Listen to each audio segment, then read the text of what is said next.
Today I'm going to demonstrate one way that you can install a pendant light.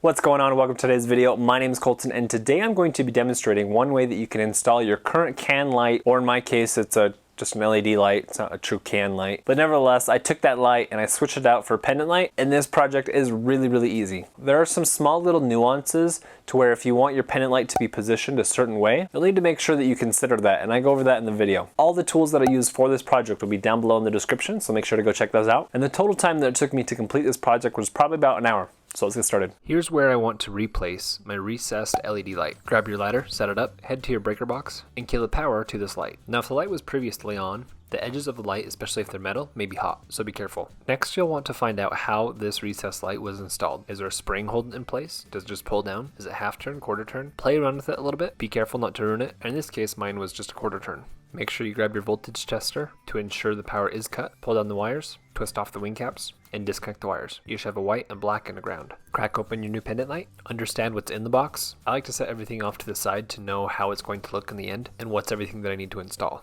So I set the hardware off to the side, untwist all the wires, and prep it for connection by making sure I have at least 1.5 inches of copper wire showing, and I like to twist the ends so they're tight. Oftentimes you can use the old bracket that's already there, but just to make sure that it's installed correctly, I always like to use a bracket that's provided by the company. So I removed this bracket, grabbed the new one, and installed it. Oftentimes new brackets that come with the product will have screws already installed, and that's where the pendant light is actually going to install to. So you need to take the additional hardware that they provide with the product and use those screws to tighten the bracket down to the electrical box. Now comes the easy part. Connect the wires to your pendant light, black to black, white to white, ground to ground. Take your wing caps, tighten them on, make sure they're snug, and shove them back in the bracket. Now I want to pause here for a second. When installing a pendant light like this, it has a very fixed location. The bracket has a set of screws coming down, your pendant light is going to fasten to those screws, and there's specific holes on the pendant light. If the shape of your pendant light matters to you and how it's positioned on the ceiling, whether it's parallel with a certain wall or it's angled to a certain wall, you're going to need to take this into account before you install it. Because using a fixed bracket like this provided by this company, if I were to just install it, the light fixture would have been a little crooked and it would have driven me nuts. So I wanted to square it up. So I actually loosened the screws and placed the screws differently, took my pendant light, put it up to the screws, and got to the perfect position of where I wanted it. Once I was satisfied, then I knew that's where the bracket needed to be installed, and I tightened everything down. So this could be as easy as rotating the bracket 45 degrees, but if the bracket holes don't line up with the electrical box holes, then you got to figure out something else. But in my case, it worked, and I just had to twist the bracket 45 degrees. Grab your pendant light, line up the holes, put it on, put on the finishing nuts, tighten it all down. Add light bulbs, head back to your breaker box, turn on the power, and now you're done.